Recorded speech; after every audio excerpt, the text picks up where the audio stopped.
Kingdom fungi. The fungi constitutes a unique kingdom of heterotrophic organisms. They show a great diversity in morphology and habitat.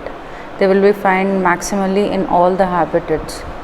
They are heterotrophic and they absorb soluble organic matter from dead substrates and hence are called saprophytes. Okay, we have already discussed the mode of nutrition, that the saprophyte organisms will absorb soluble organic matter from the dead substrates. Okay, those that depend on living plants and animals are called parasites. So they can be saprophytes, that is a heterotrophic mode of nourishment, and they can be parasite, that is they are living on living plants or animals and they take their nutrition from them.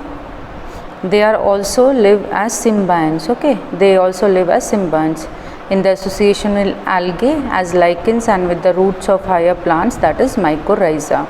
Lichens, we know that it is an association of fungus and algae. The algae are photosynthetic in nature, so they will prepare their own food, and in turn the fungi will get shelter and food, and the fungi will absorb the nourishing minerals and provide it to the algae.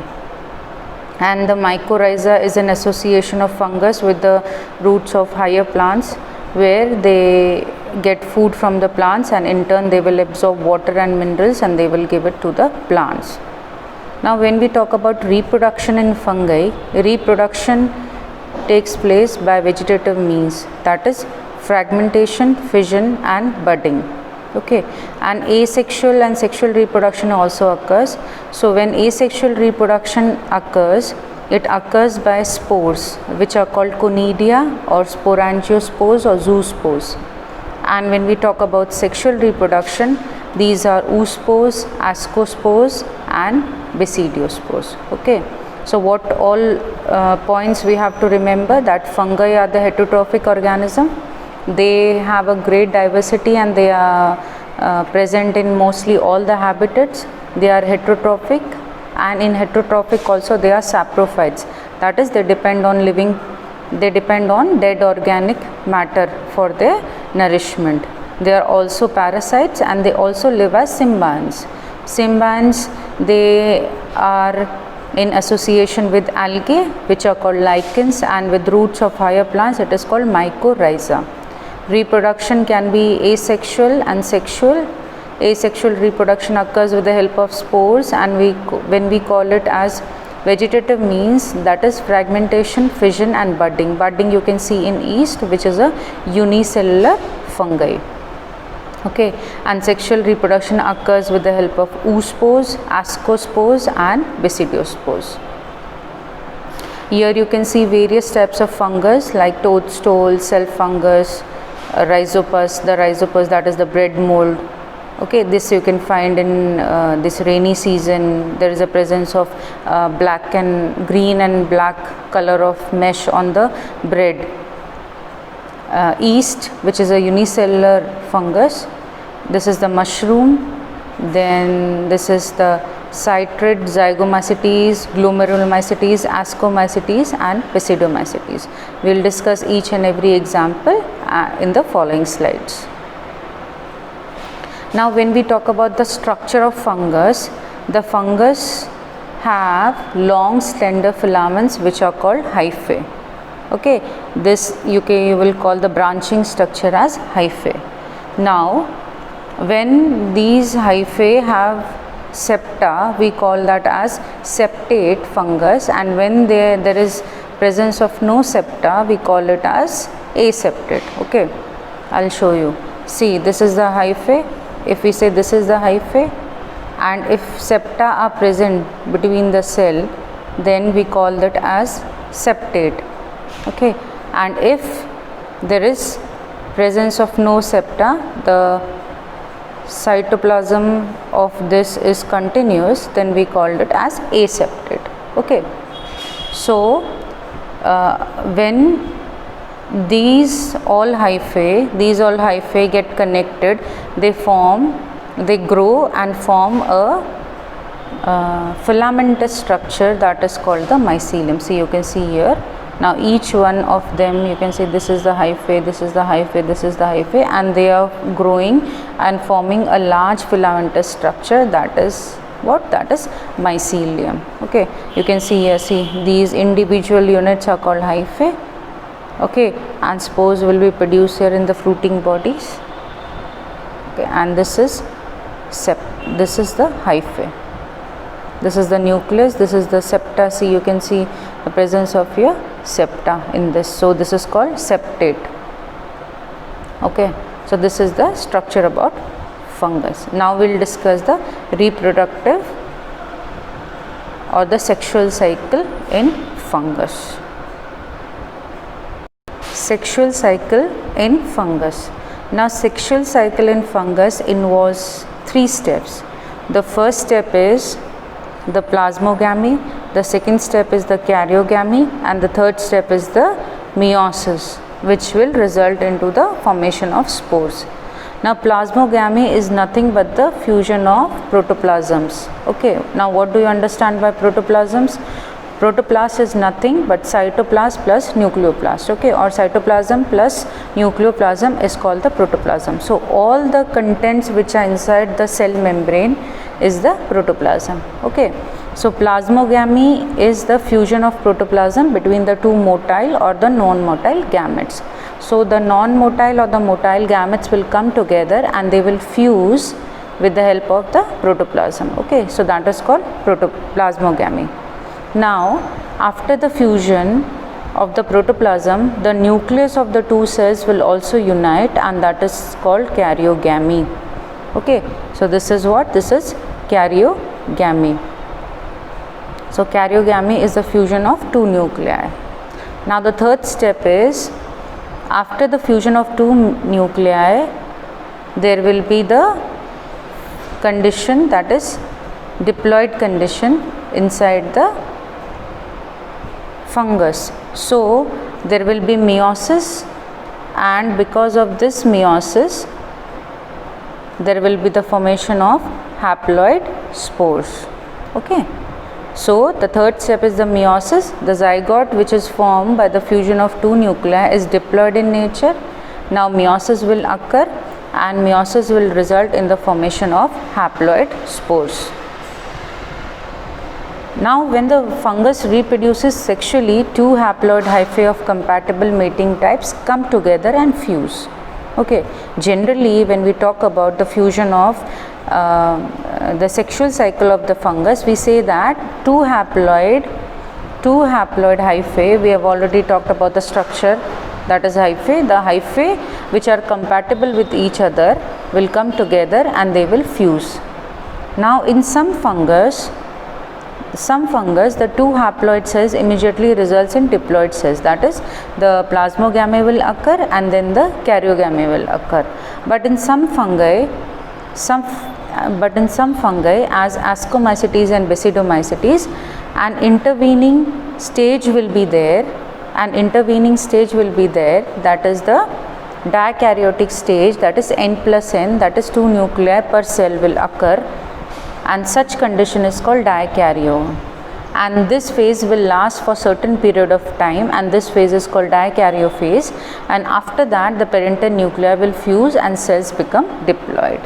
Okay, I will explain you how. See, this is A hyphae and this is B hyphae. So this is the haploid and this is the hyphae. They will fuse together. First plasmogamy will occur, then karyogamy will occur, and now they will remain in the dikaryon phase, that is n plus n condition. That is the dikaryotic phase in Ascomycetes and Basidiomycetes, and after that what will happen? It will fuse and become 2n.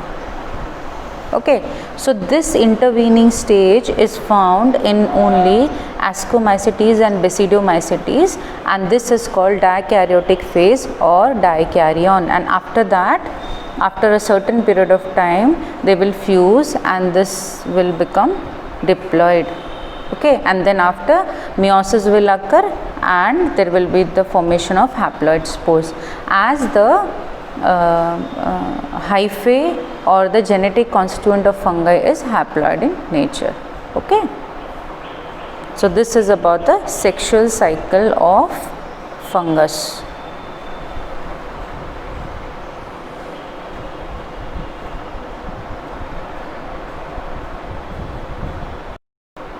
In fungus, the morphology of the mycelium, mode of spore formation and fruiting bodies which are form the basis for the division of kingdom into various classes like Phycomycetes, Ascomycetes, Basidiomycetes and Deuteromycetes. Okay, so the fungus is divided into various four classes, that is Phycomycetes, Ascomycetes, Deuteromycetes and Basidiomycetes. Okay. Now we will see characteristics of these particular classes.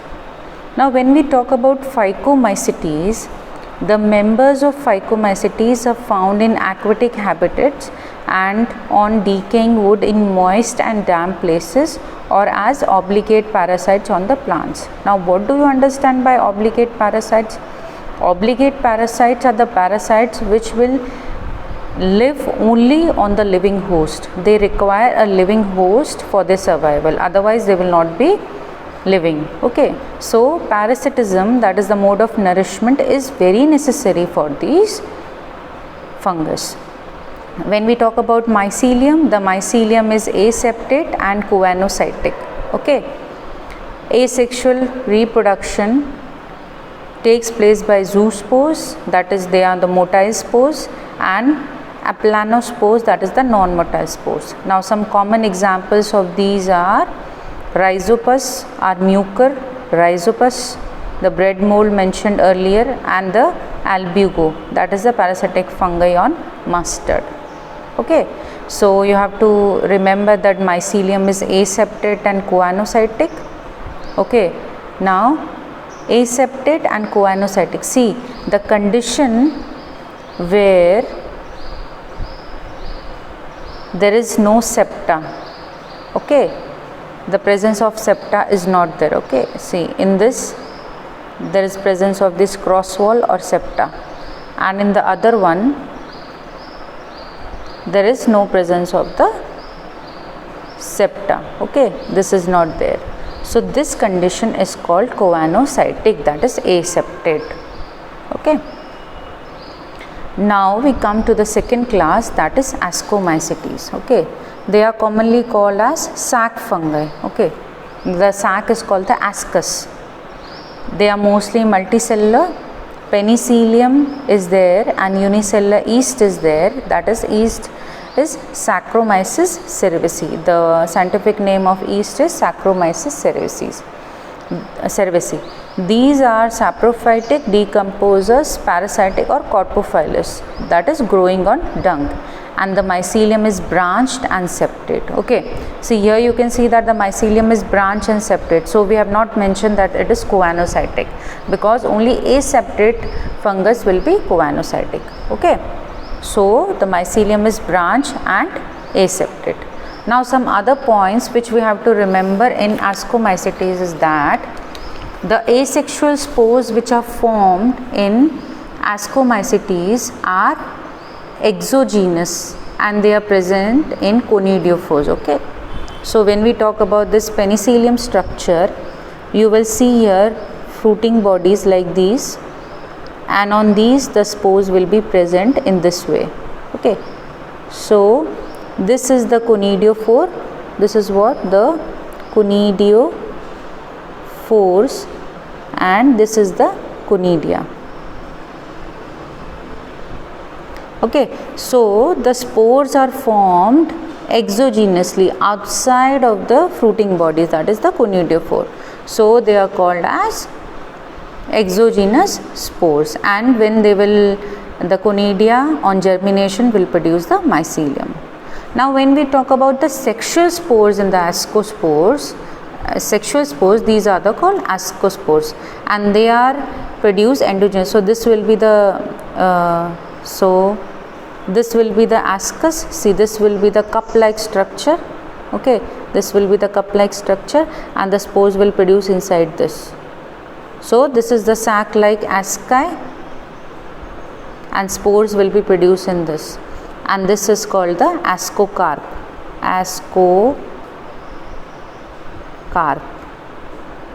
Okay, so here the sexual spores are produced endogenously, that is inside the fruiting body, while in Penicillium we saw the spores will produce exogenously.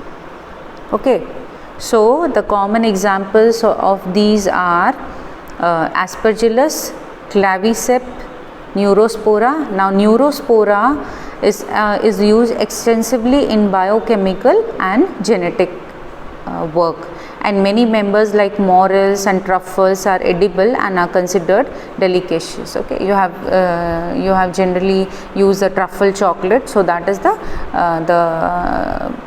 taste which comes is that of the fungus.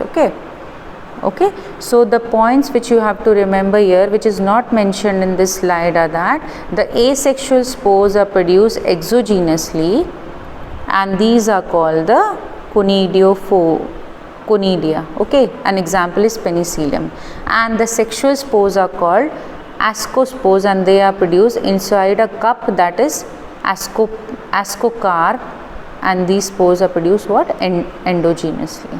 Okay. Now we come to the third class, that is Basidiomycetes. Now in Basidiomycetes, the common examples are mushroom, bracket fungi, or puffball. These are the common names.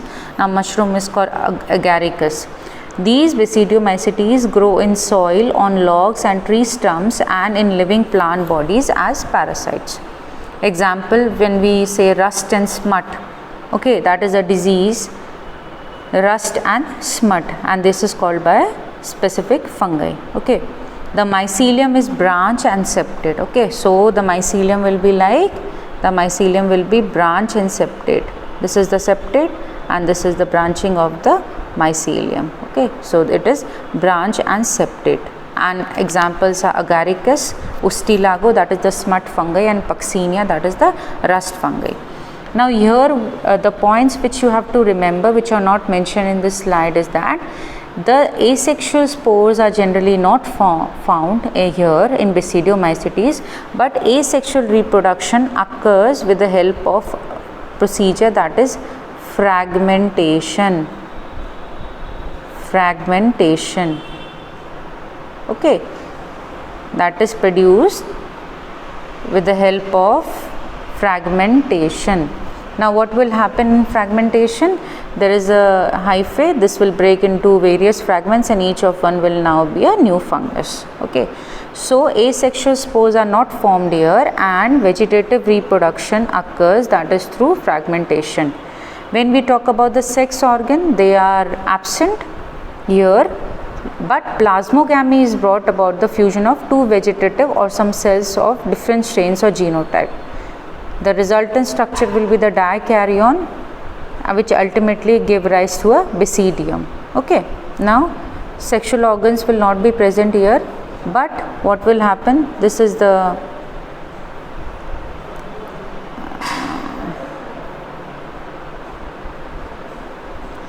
sexual reproduction will not, sexual organs are not here. What will happen?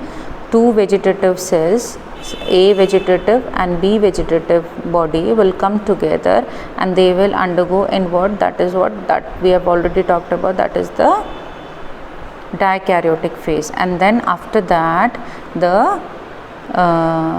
karyogamy will occur, that is the fusion of this, and finally the meiosis will occur, and there will be the formation of haploid spores.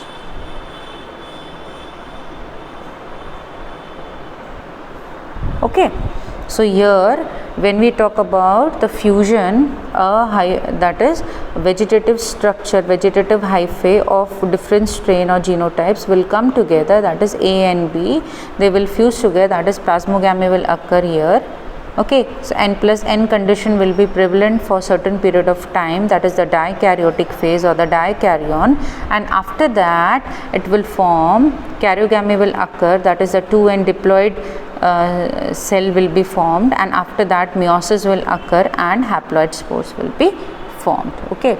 So in this way, in Basidiomycetes, sex organs are not present. Vegetative forms of these fungus will come together and they will undergo the dikaryotic phase and form basidiospores, which are the, so we can call them as sexual spores. Okay, and asexual fragmentation, asexual method, in asexual method fragmentation will occur. Okay. Now the last one is the Deuteromycetes. Now Deuteromycetes are commonly known as imperfect fungi because only the asexual or vegetative phases of these fungi are known, and when the sexual forms of the fungi were discovered, they were moved to the classes they rightly belong. They can be the Deuteromycetes or Basidiomycetes. Okay. Now they are not particularly,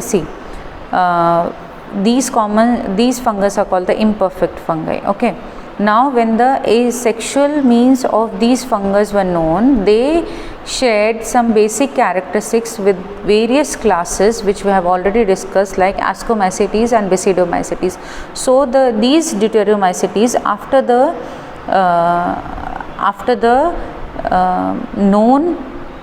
after we have discovered the sexual cycles of these Deuteromycetes, they were moved to Ascomycetes and the Basidiomycetes.